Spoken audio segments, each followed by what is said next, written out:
Hello all. So today we're continuing with chapter 1, but this is more part 2. We're looking at nutrition and health related fitness. So here we go. So if we look at nutrition and health related fitness, nutrition is considered to be the sum total of processes involved in the intake and utilization of food substances by living organisms. This includes the ingestion of food, the digestion, absorption, the transportation, and metabolism of nutrients in food. Now, the primary purpose of the food we eat is to provide us with a variety of nutrients. A nutrient is defined as a specific substance found in food that performs one or more physiological or biochemical functions in the body. Now, nutrients are broken down into 6 classes. The first of these are carbohydrates, fat or lipids, and proteins. These are your macronutrients. Macro means that you take in more of them. And then you have the micronutrients, which are vitamins, minerals, and water. And we take in less of those than we do of the macronutrients. So we're going to talk about those a little bit more. Really, the major functions of nutrients in our food that provides 3 basic functions. The first of these, the essential nutrients, provide energy for human metabolism. Your carbohydrates and fats are your primary sources of energy. Protein may also provide energy, but it's not its major function. Whereas your vitamins, minerals, and water are not your energy sources. All nutrients are used to promote growth and development by building and repairing body tissue. Protein is the major building material for muscles, other soft tissues, and enzymes, while certain minerals such as calcium and phosphorus make up the skeletal framework. All nutrients are used to help regulate and maintain the diverse physiological processes of human metabolism. In order for our bodies to function effectively, we need more than 40 specific essential nutrients, and we need these nutrients in various amounts, as recommended by nutrition scientists. So what is the role of nutrition in health promotion? Well, Hippocrates put it this way, and this was something that he stated over 2,000 years ago. It is becoming increasingly meaningful as the preventive and therapeutic health values of food relative to the development of chronic diseases are being unraveled. And Hippocrates stated, it says, "Let food be your medicine and medicine be your food." So what we find is that most chronic diseases have a genetic basis. If one of your parents has had coronary heart disease or cancer, you have an increased probability of contracting that disease. Such diseases may go through 3 stages: initiation, promotion, and progression. Your genetic predisposition may lead to the initiation stage of the disease, but factors in your environment that influence your epigenome may promote its development and eventual progression. In this regard, some nutrients are believed to be promoters. These promoters are substances or agents that are necessary to support or promote the development of a disease once it is initiated. And then you have anti-promoters. These anti-promoters are compounds that block the actions of the promoters, and they tend to deter the initiation process of progressing to a serious health problem. What you eat plays an important role in the development or progression of a variety of chronic diseases. There are some proposed health roles of nutrients. They are important in looking at inactivating carcinogens or kill bacteria that cause cancer.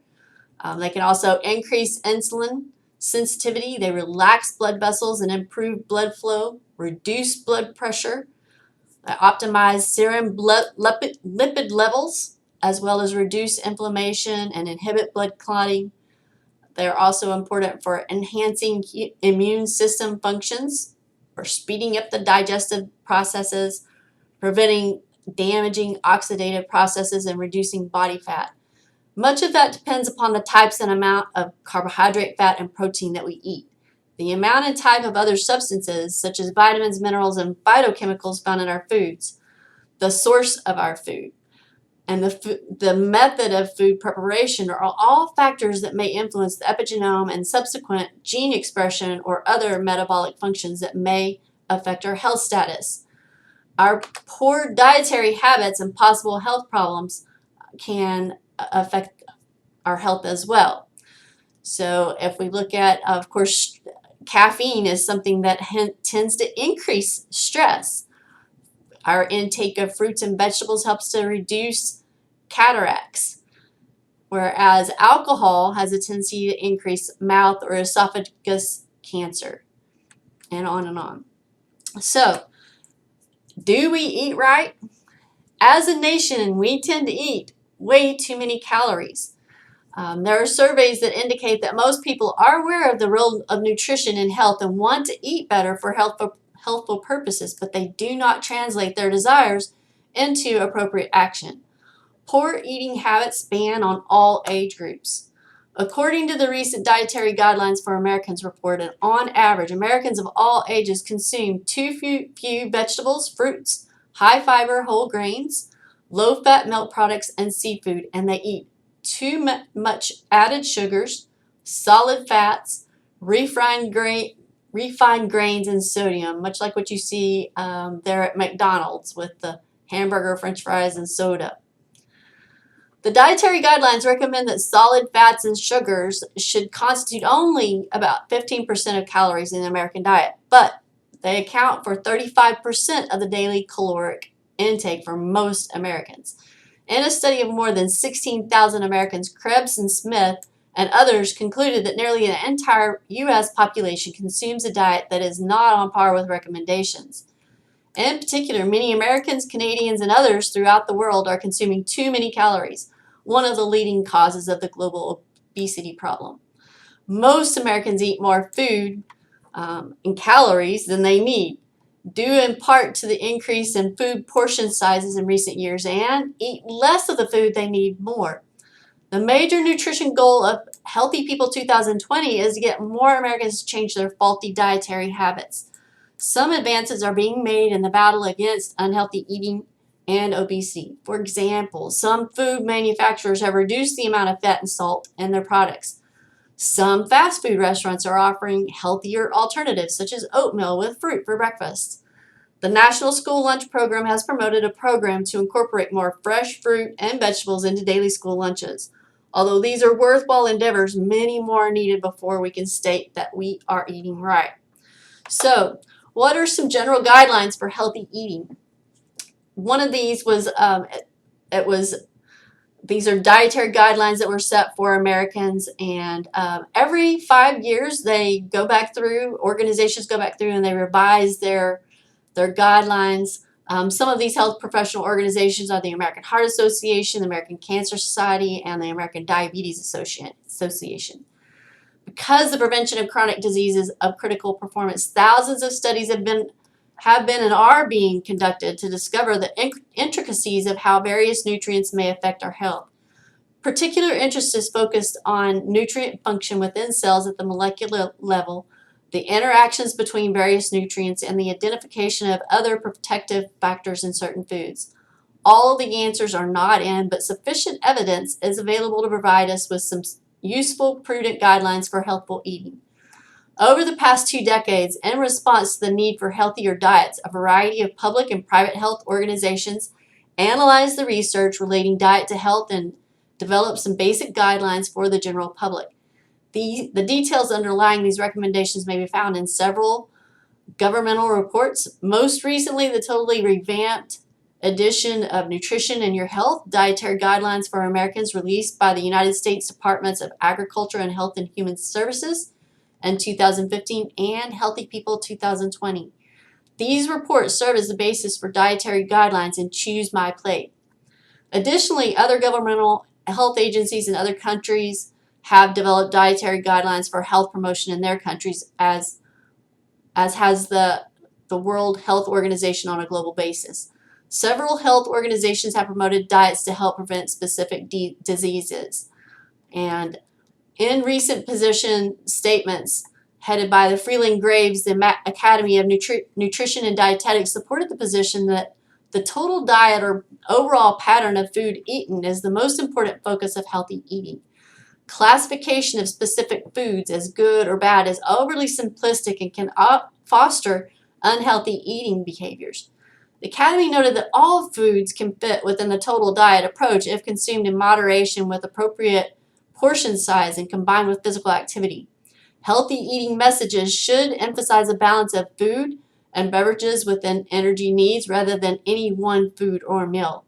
The dietary guidelines promoted by these government and professional health organizations have much in common and are related to some of the diet plans we will discuss in subsequent chapters, notably the Mediterranean diet and the DASH diet. For example, Sophie's review indicated that the Mediterranean diet has been consistently shown to be associated with favorable health outcomes and a better quality of life. And we'll look at these here in just a moment. So what are some general guidelines for healthy eating? Although we do have considerable research to support dietary recommendations to promote health, the research is incomplete. Moreover, there are inconsistencies in research findings, such as the health effects of saturated fat, which we'll discuss a little later in this chapter, that may affect recommendations. Thus, the following recommendations may be considered to be prudent, and therefore, throughout the book, we will just refer to these recommendations as the Prudent Healthy Diet, which is a diet plan based upon healthful eating principles that is designed to help prevent or treat chronic diseases in the United States, Canada, and Mexico, particularly cardiovascular disease and cancer. These recommendations are in accordance with the total diet approach of the Academy of Nutrient and Dietetics and the various government and professional health organizations as noted above. Each specific dietary recommendation may convey some health benefits, so the more of these dietary guidelines you adopt, the greater should be your overall health benefits. Now, the Prudent Healthy Diet is one that we base current recommendations for major health professional organizations and governmental health agencies.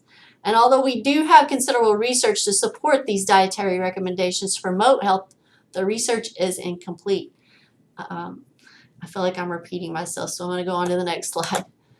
The balance of the food you eat with physical activity to maintain or improve your body weight is another recommendation. So consuming only a moderate food in proportions and making sure that we are physically active every day. We also want to eat a nutritionally adequate diet consisting of a wide variety of nutrient-rich foods. Eat more whole foods in their natural form and eat fewer high-processed foods. Another recommendation is to eat a diet rich in plant foods, choosing plenty of fruits and vegetables, whole grain products, and legumes, which are rich in healthy carbohydrates, phytochemicals, and fiber. You also want to choose a diet moderate in total fat, but low in saturated and trans fat, as well as cholesterol. We want to make sure that we're choosing beverages and foods that are moderate or moderate or reduce your intake of sugars, particularly added sugar. Make sure that we're preparing foods with less salt and sodium. And maintaining protein intake at a moderate rate, yet adequate level. Obtaining much of your daily protein from plant sources, complemented with smaller amounts of fish, skinless poultry, and lean meat. As well, you also want to make sure that you choose a diet adequate in calcium and iron. Now with this, not only is it about intake, but also looking at how we handle food. So practicing food safety, including proper food storage, preservation, and preparation. So consider the possible benefits and risks of food additives and dietary supplements, as well as if you drink alcoholic beverages, do so in moderation. And pregnant women really should not drink any alcohol. The idea is really that you want to enjoy your food, eat what you like, but balance it within your overall healthful diet. So Choose My Plate is it's a website that offers personalized eating plans and interactive tools to help you plan your food choices based on dietary guidelines for Americans. I recommend that you check out this website. We will be using we'll be using MyFitnessPal as an app to help you in logging in your food intake. But I'd also like for you to take the quiz and the applications exercises at the end of this chapter to rate your current diet. And we'll talk about the assignment for the MyFitnessPal that you'll be working on as well. So there are additional health benefits when both exercise and diet habits are improved. What we see is that a poor diet and physical inactivity are individual major risk factors for the development of chronic diseases. Collectively, however, they may pose additional risks, particularly pre-diabetes, a condition preceding type 2 diabetes, and for the two most deadly chronic diseases, heart disease and cancer. Recent research also indicates that dietary factors may complement exercise for enhanced brain function. Thus, combining a recommended exercise program with a healthy diet may have additive effects on one's health. Several factors that are associated with prediabetes, such as excess body weight, impaired fasting blood glucose, and glucose intolerance, may be associated with prediabetes and predispose one to type 2 diabetes. In a recent review with Aguiar and others concluded that prevention interventions that include diet and both aerobic and resistance exercise training are modestly effective in reducing risk factors associated with prediabetes in adults, which help in the prevention of type 2 diabetes. Heart disease. Other researchers have discussed the American Heart Association Strategic Impact Goal through 2020 and beyond, reported that ideal cardiovascular health is associated with physical activity at goal levels and pursuit of a diet consistent with current table guidelines, as indicated in Table 1.2, which highlights risk factors for heart disease. The key lifestyle behaviors that may be effective in favorably modifying heart disease risk factors are proper nutrition and exercise. Moreover, several of the risk factors for heart disease are diseases themselves, such as diabetes, obesity, and high blood pressure, all of which may benefit from the combination of proper nutrition and exercise. Woosten noted that exercise and nutrition clearly are both powerful means to positively influence the brain and may influence brain health through several mechanisms that create new neurons or neurogenesis. In the review, Gomez and Panilla and Hillman cite recent studies indicating that exercise collaborates with other aspects of lifestyle to influence cognition. In particular, select dietary factors share brain enhancement mechanisms similar to exercise and in some cases can complement the action of exercise. They conclude exercise and diet appear to be an effective strategy to counteract neurological and cognitive disorders.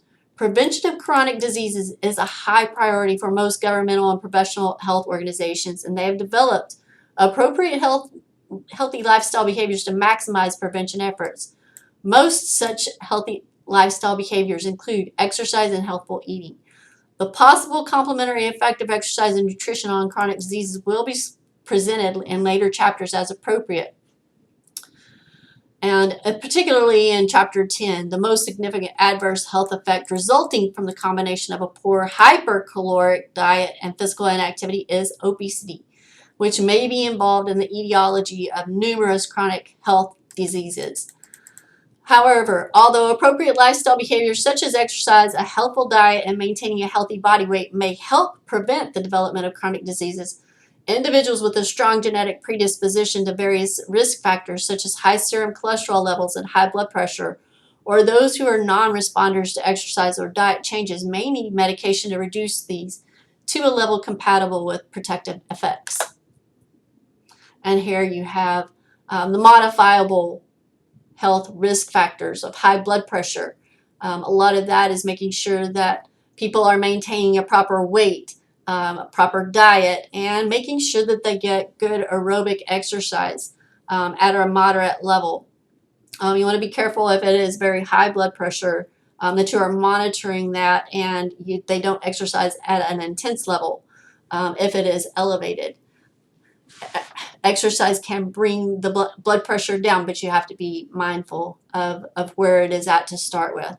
High blood lipids, so looking at the total, your total fat, your total cholesterol, as well as your low density lipoproteins. Again, making sure that you're eating correctly, and aerobic exercise is something that is important.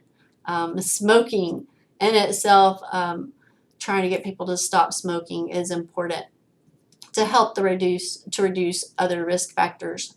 And so many of these are modifiable. It's just a matter of helping people to understand what those risk factors are and how to go about modifying them, their behaviors.